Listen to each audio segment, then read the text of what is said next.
Good morning and welcome to the Good Morning Education Show this morning. Good morning and welcome to the Good Morning Education Show this morning. It's the 23rd of September 2021 and it's a good day to be on the show. We trust that you're having, well, a good day already, but we're here to make it greater. The Good Morning Education Show is that show where we have discussions, analysis, and conversation around education, all that it entails, and the burning topics in the sector. It's always a pleasure to be here. Welcome everyone who is a regular on the show. And if it's your first time, we're glad that you're joining us. You will totally enjoy being here. On the show, we have the highlights from the news, and then we move on to have our discussion on the topic for the day. We usually bring to you topics that are front burner in the world of education. And this morning, we will be starting off with the headlines from the dailies. First headline, Kaduna governor, why politicians do not invest in health and education. Well, this may be the age-long answer that we have been looking for on why politicians seem to put education and health. It's not on the priority list for them. Let's hear what the Cardinal State Governor has to say. Governor Nasir El Rufai of Kaduna State has cited the long years it takes investment in health, education, and other relevant human capital development projects to materialize as one of the reasons many contemporary Nigerian politicians don't like to invest in such sectors. Mr. El Rufai said this in his goodwill message during the Human Capital Development Communications Strategy Validation meeting held in Abuja on Tuesday. According to Governor El Rufai, the amount of years it takes to recoup in the investment in health and education and other human capital development projects is why politicians and governors uh, avoid investing in these sectors. Oh, now that we know, uh, well, maybe we know what direction to be holding our politicians and governors accountable in or accountable to. The next headline, Ogun moves to enhance livelihood of children with special needs. The Ogun State government has distributed additional 30 wheelchairs to children and learners with mobility restrictions in furtherance to its determination to improve their living conditions. It had earlier distributed 25 wheelchairs to learners across the state at the Daniel Akitonde Model School in Abeokuta to mark World Wheelchair Day. Speaking while distributing the wheelchairs at the School for Children with Special Needs, Shagamu, Commissioner for Education, Science and Technology, Professor Abayomi Arigbagu said good health and facilities would encourage better learning outcomes, adding that the gesture would enable the beneficiaries to be mobility self-reliant. Yeah, this is a step in the right direction, considering that special needs and special education in is if education is getting the short end of the stick, then special education is probably not even getting any part of the stick at all. So having, though, well, the number of wheelchairs that have been given out so far, less than 100. So we're talking about 55, considering the number of students with special needs in Ogun State. It's a little number, but well, it's a good place to start from. And right now, we will take what is available and hope that this will not just be an annual thing to mark World Wheelchair Day, but that the need to continue to keep these children, these students mobilized will be seen by the government and taken into and given priority. The next headline: EXU warns ASU against disrespecting, maligning university's governing council. The vice chancellor, the vice chancellor, Ekiti State University, Ado Ekiti, Prof. Eddie Olanikwekun, has warned the Academic Staff Union of Universities against taking steps that could rubbish or cast aspersion on the personalities of members of the governing council of the university concerning some noticeable fraud and infractions in the collection of tuition fees suspected to have caused alleged embezzlement of money running into several millions of naira. Olanikwekun said the matter had been directed to the anti-graft agencies for thorough investigations. Olanikwekun said this on Wednesday while addressing journalists in Ado-Ekiti on alleged unruly action taken against the governing council, ASU. Well, this is a well, is it a call or this is between ASU of Ekiti State University and the management? And well, one thing that we know and that is certain is that when two elephants fight like this, it is the grass that gets trampled. Well, this is now a show of power, of authority, of uh, what else can we call it, by the Ekiti State University Council, between them and the authorities of ASU. And well, the call I will make to them this morning is to settle this amicably, tread carefully, so that it's not, it doesn't escalate and become worse than it is, affecting the students and their learning. Our next headline: Wellspring University welcomes new vice chancellor. In a colorful ceremony at the university auditorium, uh, yeah, in a colorful ceremony at the university auditorium on 24th August 2021, Wellspring University welcomed the new vice chancellor, Professor Isaac Ajayi.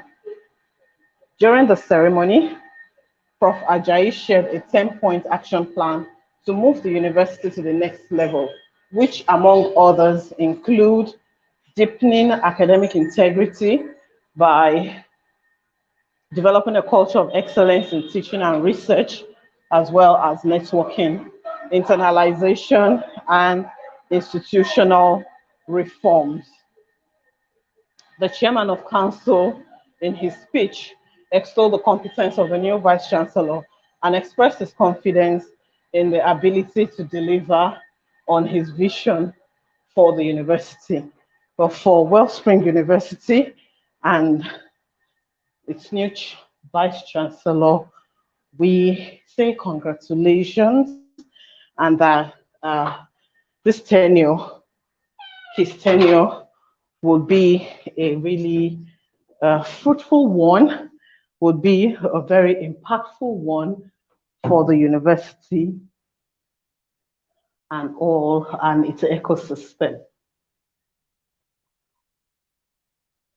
Moving on to our next headline. Educationists Adedoyin urges federal government to abolish UTME. Okay, this just reminds me of our topic on cutting off jam or cutting off max. Um, we'll take we'll take that right now.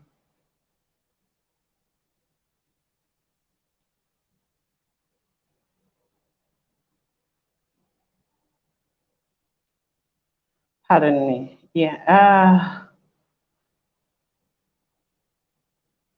Okay. The educationist.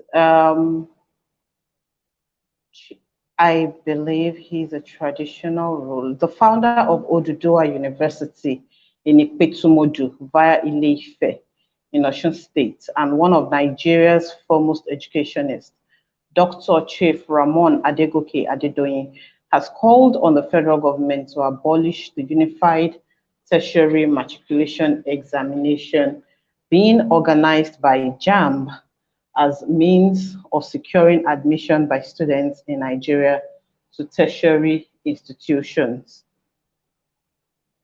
Adedoyin, who is also Maye of Yoruba Kingdom, speaking in an interview with Vanguard, proposed that henceforth students should just upload their qualified data to JAM, which should post the students to institutions of their choice based on the available quota of the institution.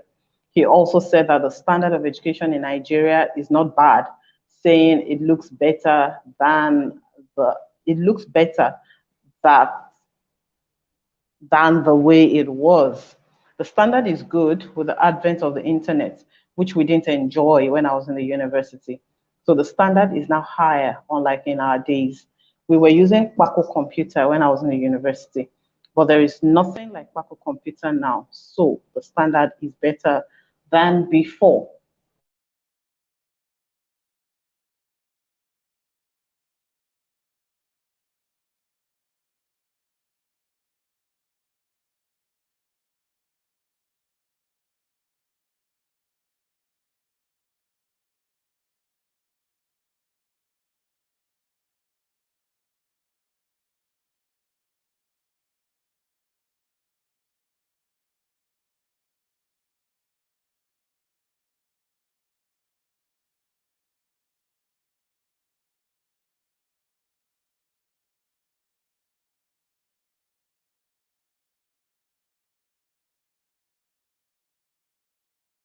In the system.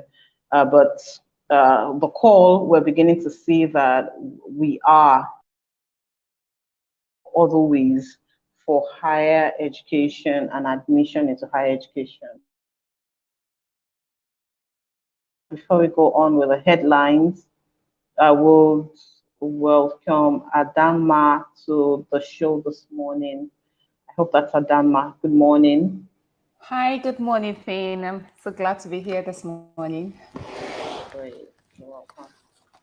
Yeah. Our next headline, UBA Foundation's National Essay Competition opens for digital applications. The UBA Foundation has announced the commencement of the 2021 edition of its yearly National Essay Competition. The competition is part of the Foundation's education initiative, which is aimed at promoting literacy and encouraging healthy and intellectual competition among senior secondary school students in Nigeria and across the continent. This year's competition has been modified to ensure ease of access and increased participation of students as they can submit entries from homes and schools through the Foundation's digital submission. So for students interested in the essay competition, please take note of this, and we would actually encourage students to and parents to encourage their children to be part of the essay competition. Yeah. Let's move on to the next headline where we can have a little more analysis. How to have more female vice chancellors in Nigerian universities. University administration is one of the most daunting jobs in the education sector, and to some extent, the larger society. Perhaps this informs the decision by governments to appoint vice chancellors through rigorous selection processes to administer the affairs of these institutions. But since the advent of university education in the country, only a handful of females have become vice chancellors. Despite having about 200 institutions, the system cannot boast of producing 25 substantive substantive female vice chancellors, either from the public, faith-based, or private institutions. Teaching and learning industry is generally perceived as female-dominated, but this trend changes within the career trajectories of women as their representation begins to decline in higher academic environments and more so at the senior management level. The news goes on, and really would like for us to see to get to the point where maybe there's a recommendation on how to have more female visas. But before, while you catch up on that headline, Adama, what's your contribution to this headline? Okay, I mean, it's a good one that we are thinking, oh, how can we have more female vice chancellors to lead Nigerian universities? It's a very good one. But then again, I'm questioning, like I'm wondering, why is it even so that we don't have um, a, quite a good number of female vice chancellors? And then the whole, I remember when we were having this whole girl child education thing, because I feel like most times when we are doing this girl child education thing, we always think of just, oh, getting girls to go through basic education. This is actually what it is. I feel like a lot women are still in that space where they limit themselves. So while teaching is mostly female dominated, there are just a very few women who are aspiring for the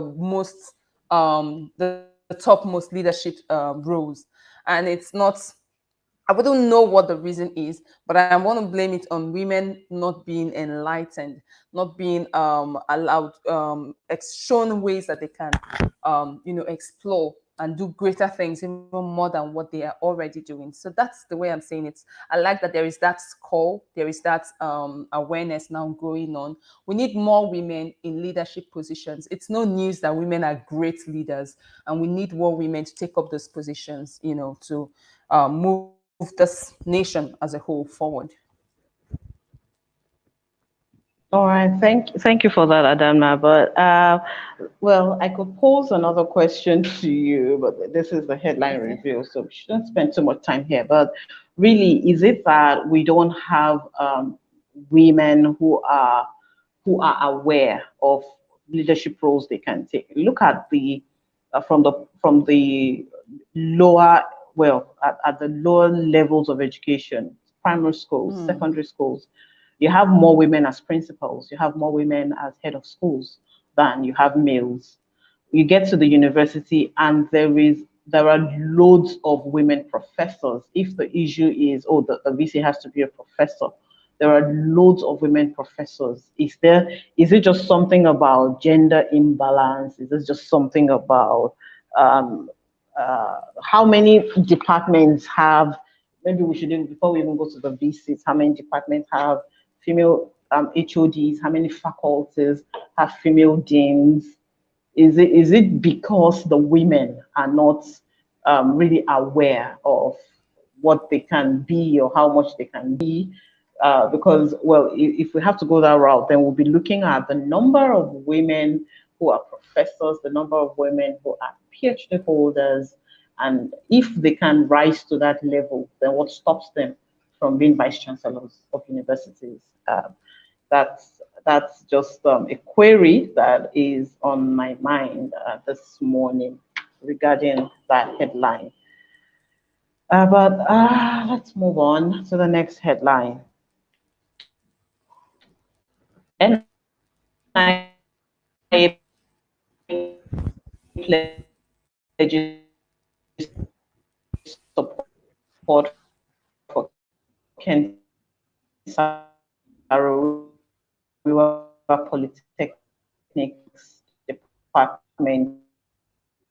of architect support the development and growth of building architects in the institution. The chairman of the Rivers State chapter of NIA, architect Toko Fiberisima, said made the promise when he led a delegation of the executive committee of the Rivers State branch of the institute on a visit to the architecture department and the rector of the polytechnic. Is there anything you want to add to this, Adama, before we move on? Oh, nothing much. I mean, like someone mentioned the other day, the education sector actually need as much help and guidance as we can gather from public sector from development. That's basically it. Okay, so I think with that, we are at the end of the headlines this morning. Yes, and we'll be moving on to the topic for today. Our topic this morning is education in sync. Education in sync. What comes to your mind when you hear about synchronizing education, Madam? Oh well, I'm just looking at that topic now, and I'm wondering, okay, what way that conversation would most likely go. I was actually looking forward to you guys telling me what way you want that the conversation to go. But now that you're asking me, um, there's just so many things that come to mind. But the first thing that came to my mind, let me just talk about the first thing that came to my mind when I heard about it. It's probably synchronizing our practices, our methods, um, the curriculum, the methodology of teaching. I mean, some countries actually do have. I don't want to say much until I hear what direction you want this conversation to go. Actually, but that's what came to my mind: synchronizing our methodology, teaching methodology. We have a Nigerian way of teaching, and it's our own thing. So that's what came to my mind, and then I'd like to hear what yours is, and so that we can have a more deliberate conversation. Okay, so I asked what came to your mind first because sometimes this these things there might be a general direction, but then Mm, hearing what your interpretation of the topic is, what individual interpretation of the topic is, sometimes it's a good way to dig into the topic. So we actually are looking at from the topics we've had since last week. Uh, mm, Somehow it feels like uh, last week and the week before were building blocks for the topics we're having this week. They're building up. They are like the foundations that we need like the foundations we needed for the topics that we have this week. And so we talked about skills institution. Was that last week or the upper week? We talked about students ruling the world. We've had a number of topics that have uh, talked about the gown and the town, the gown meeting the town, and us bringing together all of those things are regulators. Now, if we look at the education sector and look at the different aspects of it, what makes the sector, what brings the sector together, there are many different fragments that we want to synchronize all of this fragments. We want to look at what and how education functions in industries, or the role it plays in industries, in commerce, in the larger society, on the global spectrum, for learners themselves. So how do we synchronize all of these aspects of education so that it's not, it's not, it's a continuum. And apart from okay. it being a continuum, it's one face. We know that yes, there is the human body, and in the human body there are different parts that play different roles. So when we're looking at education like that, as that one body, but with different with different parts, with different realities, with different uh, with differences that are not exactly differences, but that can come together to fuse into giving us that synchronized front for education, giving us that one outlook in saying, look, this machinery is set in place and it can run without the parts. This morning we saw the headline about ASU and EXU, ASU, and the management, and the warning them not to. How can all of those component parts work together as one body, working towards one focus, working towards us emerging on the other end with one goal in mind? So that's what we are looking at this morning. And I would like to welcome to the show if you're welcome to the show this morning. Good morning, good morning, good morning. Great to be here, Fee. Thank you very much. And Omotola, I guess she's the one there. Good morning. And it's Adama. Oh, it's Adama. Oh, Yeah, is it Adama or Adana? It's Adama. Adama. Hello, Ifyo. Oh, It's Adama. Good Adama. morning. Good Okay. morning. Good morning. Good morning. Okay. Yeah.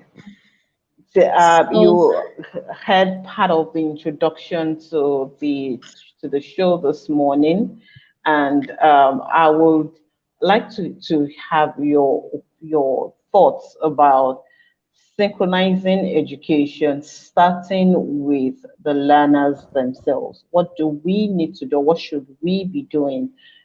Carrying learners along, or maybe not, we probably do not even need to carry them along, but what's your thoughts on giving education that boost, allowing that reality, um, starting with the students themselves, the learners? I'm honestly not sure if I get you right. Okay, because I was really listening closely to see where to direct my response. But when we talk about learners, okay, in sync, now the first thing that comes to my mind is sync learning. Okay, it may just be just turning the words around, and that has to do with learners and instructors being in the same space, okay, being in the same space with regards to delivery of information, delivery of learning. And so whichever type of learning it is, as long as learners are in the same space with the learner, with the instructor. So being in sync, honestly, I'm trying to connect this to your question of how we can carry students along, right? Hello? Hello? Okay, I think we are Okay. just. She has had a chat, but I could hear you. Oh, okay. Okay, so I was just confirming that I'm going to be talking about carrying students along, carrying children along when we teach, right?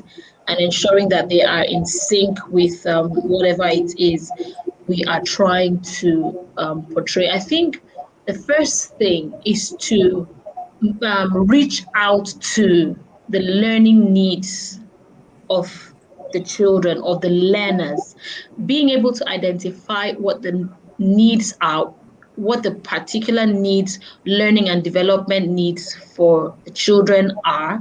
That way you can reach out to them, and I believe they'll be more attuned to your teaching, way of teaching, your instruction, or the content of what it is you're teaching. That way, as a teacher, you can be in sync with your learners. That's one way. The We're looking at also at the relevance of the information it is you're giving to the children at that stage, what you are portraying or what you're trying to pass across. How tangible is it and how relevant is it to the lives of that children at that stage where they are at? And if they are able to attach importance to what it is they're learning at that time, they're more likely to be in sync with you as you teach. Now I'm going to bring it to the society at large. Okay, we try as much as possible. I think we're talking about the other day about teaching children soft skills, and I think everything we've spoken throughout this week and last week, everything just boils down to that. Equipping children with skills that they need to function in the larger society. Now, when children understand that these skills are life skills and that they'll need it as they grow into adulthood, I think this is one way to learners are more likely to um, absorb the information that it is we're trying to give to them. Okay, over to you, Fee. Thank you, Ifeok. So we're actually looking at the different synchronizations that have to happen in education to bring about that holistic face that education should have. So, Okay. syncing education with social realities, industry demands, and the gaps that are peculiar to us. What should we be doing? And I'm taking that to Adama. Okay, hi Fane. All right. If I'm to talk about education in sync, in regards to I saw the messages that Rotimi put Rotimi sent in, and if I'm to talk about that in sense of that, I'm thinking about um, education providing the link between an individual and the society. Like we have a society where we all belong, right? And our education being able to sync between our own realities, things that are unique to us, and our education being able to provide our needs and stuff like that. What I would think about, what comes to my head sincerely, is our history. Okay, there's something very particular about teaching history and teaching children about how they became, or how their society became. There is this thing that it does to children. It brings, especially when it is done right, it makes the child alive. It makes them feel like they are part of something that is bigger than themselves. So we need to go back and teach our history, teach about industries, teach about how things have transformed over the years, and where we used to be and where we are today. So learning education should be able to carry children through that journey and get them to be a part of this thing called, let me use Nigeria, for example. Be a part of Nigeria and be a part of the larger society that we want to grow and we want to develop. Now, when that is done, there is a commitment from the learners to the society.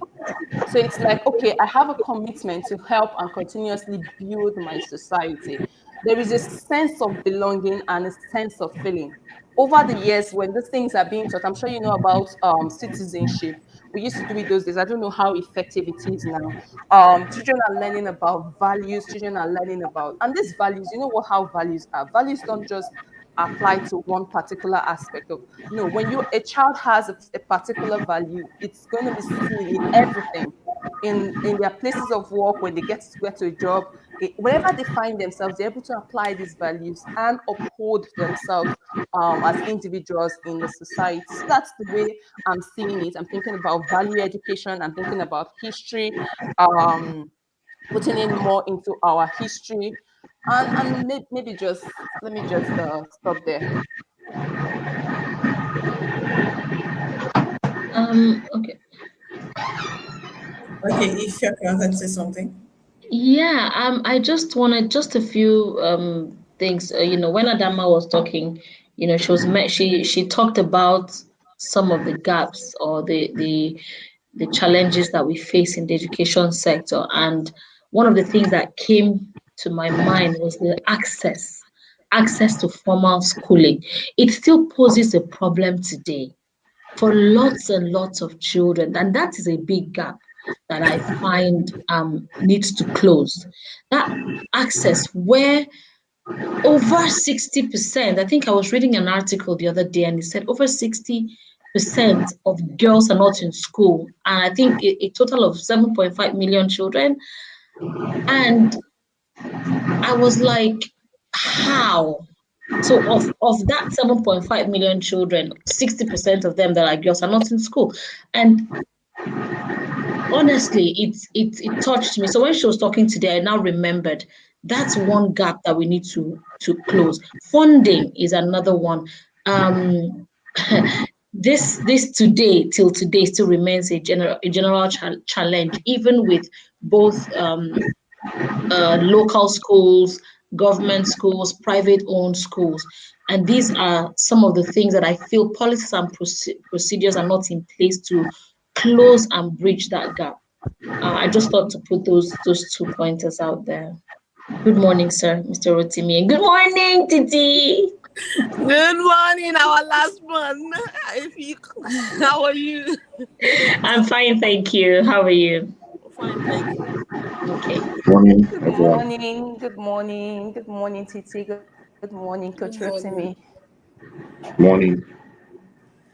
Thank you for the introductions and for welcoming them, Ifyok. Let's move on to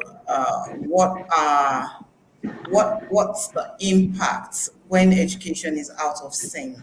We're looking at synchronizing education with different expectations, with industry, with societal expectation, with commerce. But if or when education is out of sync, what are the effects? What are the challenges? What are the delays in return on investment? This morning we saw the headline where the Cardinal State Governor said that governors and politicians delay in investing in education because of the and human personal projects, human capital projects, because of the length of time it takes for them to get returns. So when education is out of sync, what impacts does it have on these areas?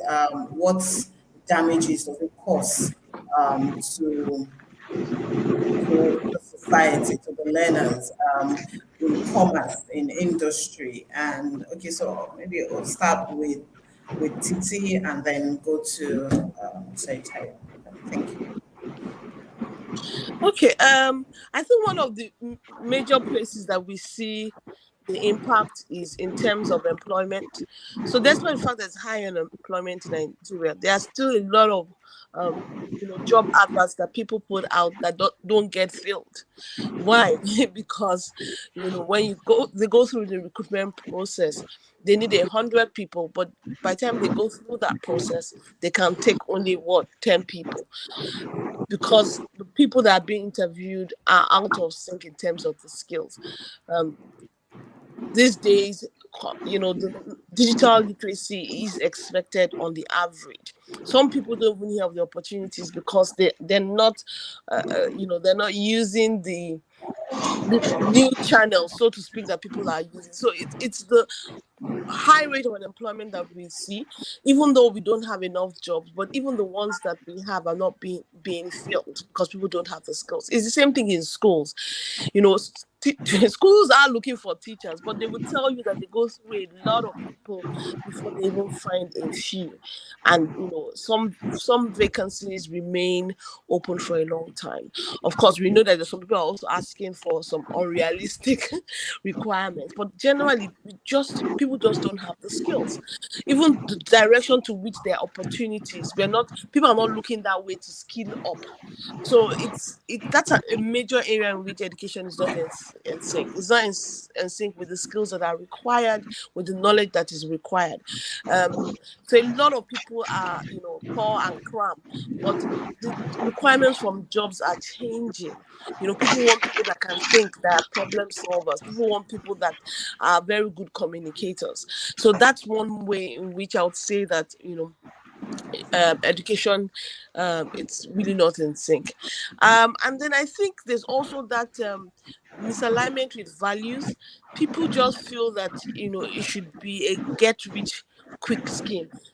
People are getting rich quick, so nobody, so to speak, wants to take certain jobs or start from the bottom. They're expecting some high salaries as they start out, and so they get disappointed when they keep looking for that job. So I think also, misalignment in terms of our values and our expectations are some of the ways I feel that, education is not in sync. Thank you very much, and over to you, Sechayo. Okay, thank you very much. I think that Titi has actually shaped a lot of things I would want to say, but I'll just add to what she has said. And also, I would like for Ify to ask the others a question from one of the things Titi mentioned, the issue of unrealistic expectation or unrealistic request.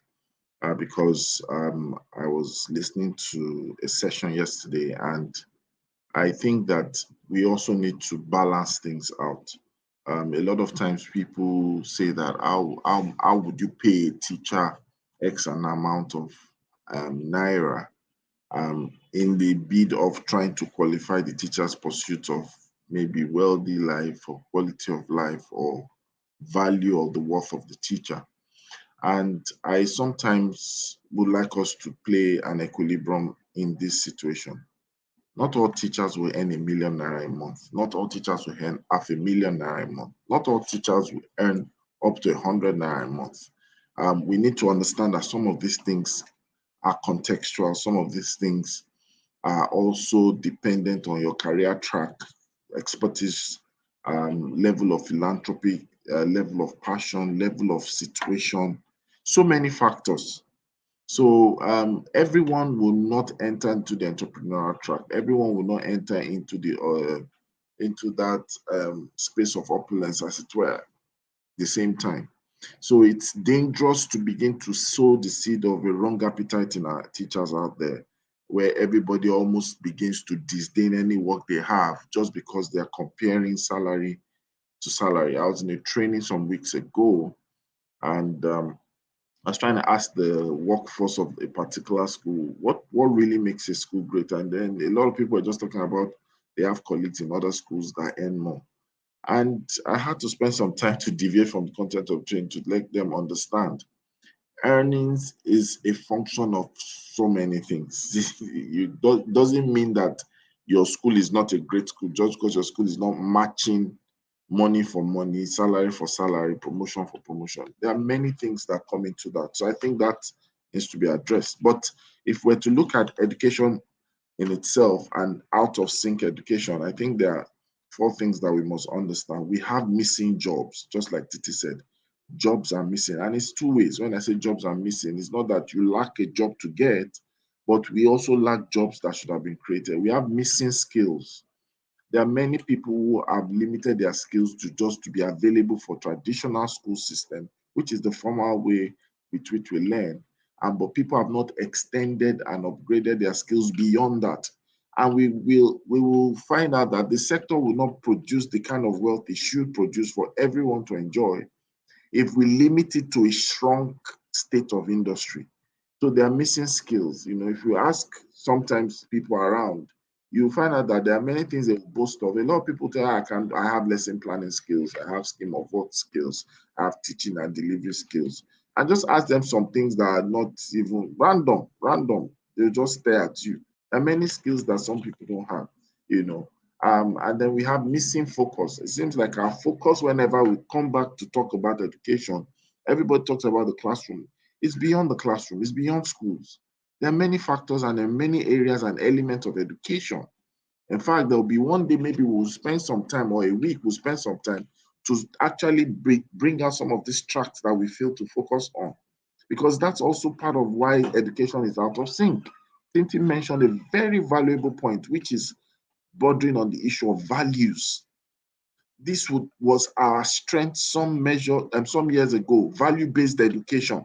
In fact, it would have beaten hands down anything that had to do with the theatrics of ambience and all those things. Value-based education is missing because there's no focus on it. There are many things we are not focusing on, right? And then we also have missing professionals.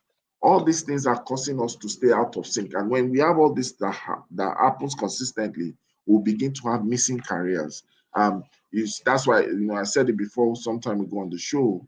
We don't have as in specific grounded academic coaches. We don't have it. We have people who fill forms.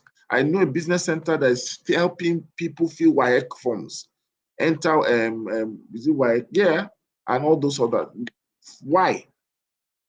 Why would we have to wait for those people to step into the situation? Is there no pursuit outside that people that want to go into universities, they don't even know how to write or fill their forms. They're scared of filling their forms. We don't have academic coaches. That's a career path that is missing, you know. And there are many other emerging careers today that we have, that there should be people driving the consciousness of entry into such spaces. The wonderful things people like Titi, they are doing. We don't have homeschool coaches. We don't have them. We have homeschool founders. We have homeschool pioneers. We sometimes have homeschool administrators, but we don't have homeschool coaches. The dynamics and the concerns and the lapses of those running homeschools. Who are the people who are focusing on being a value enabler to them or an amplifier to them? We don't have that. These are the things that causes us to be out of sync. Thank you.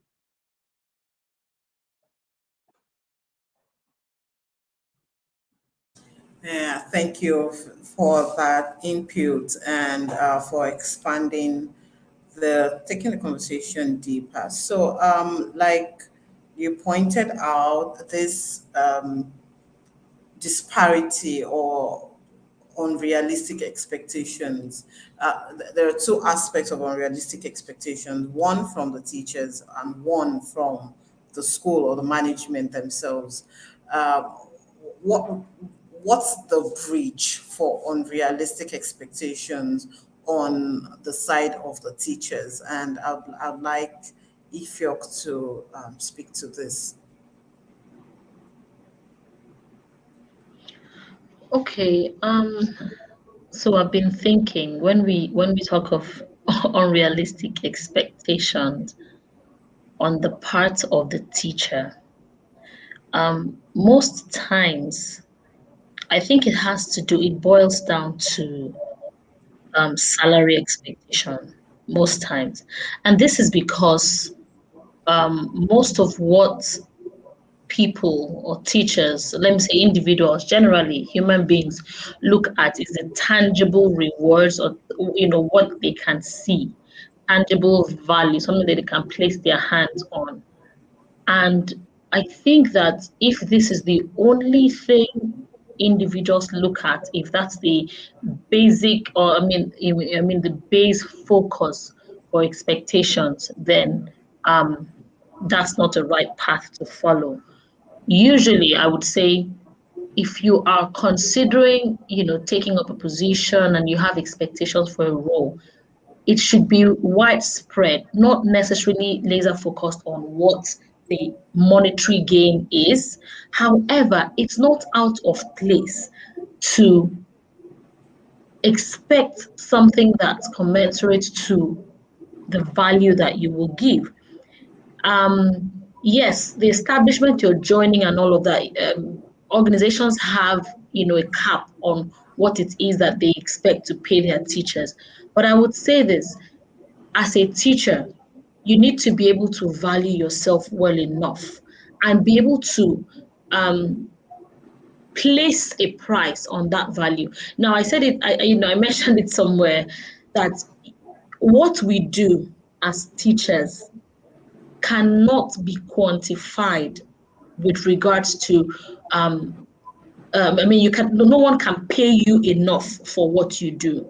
Okay, so whenever you're in a situation where you have to make a decision with regards to expectation, salary expectation, remuneration, and all of that, you need to be able to tell yourself that the value you give cannot be rewarded. Okay, so there's nothing anyone will give you that will be enough. And that's the way I see it. So you should be able to come to grips with the fact that this is what I'm being offered. I can either take it or I cannot take it. And then look at other ways that you can add value to yourself. And I say it's not about you getting rich from salary. No one ever gets. I don't believe anyone gets rich or gets wealthy when we talk of wealth and richness. So I don't believe you can get wealth or get wealthy from just your monthly salary. No.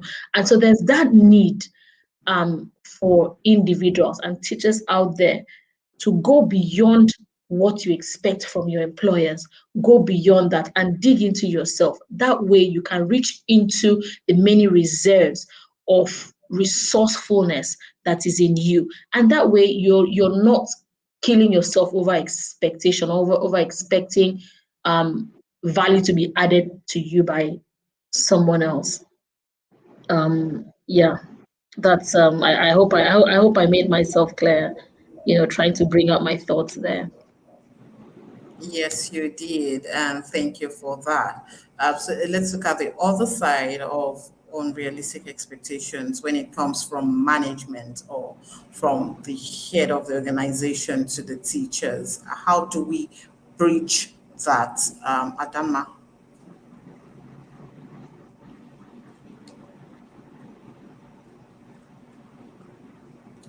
Okay, not sure if she heard me. Adam, are you there?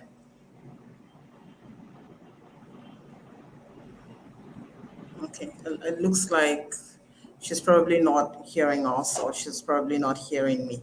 And as we round off this morning, I would like for us to round off this discussion, giving our more than 5 cents, but giving our suggestions on synchronizing the all education, synchronizing it, and coming to the coming to a place of synchronized reality in our education. And so I'll start with Titi. Over to you. Okay, I think mine would be that of a broken record, and the way I would say is let's ensure that technology is introduced in education in every sphere, um, and not just to the students, but also to the support system. You know, let it be a way of life. Let the learnings that we gained from the pandemic, where we had no choice but leverage on technology, let it continue, because that's really one way of opening um, you know the endless possibilities that children, schools, communities can leverage technology to end this opportunity. So that's what I would say. Let's embrace technology to help education be in sync. Thank you. And for Mr. Itayo. I think we need to man up and step up as adults. And when I say adults, I'm not saying old people. I'm saying that education has come of age, that we need to revisit the system, the model, the practice, and the administration of education across all levels. I think that's one of the ways to rescue ourselves from the challenges and the headlines that we keep seeing from time to time, and also to make sure that the investments, no matter how small, pay off in the short term, the midterm, and ultimately in the long term. Thank you. Thank you. Ifyok.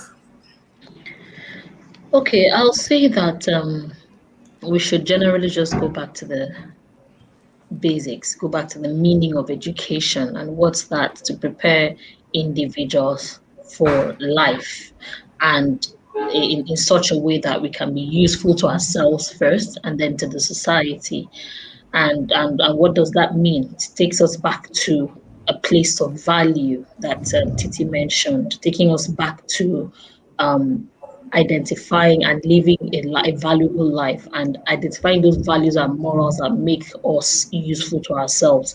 And that way, I think it will help align the expectations that we're all talking about here, and point us in the right direction as to what the purpose of education is.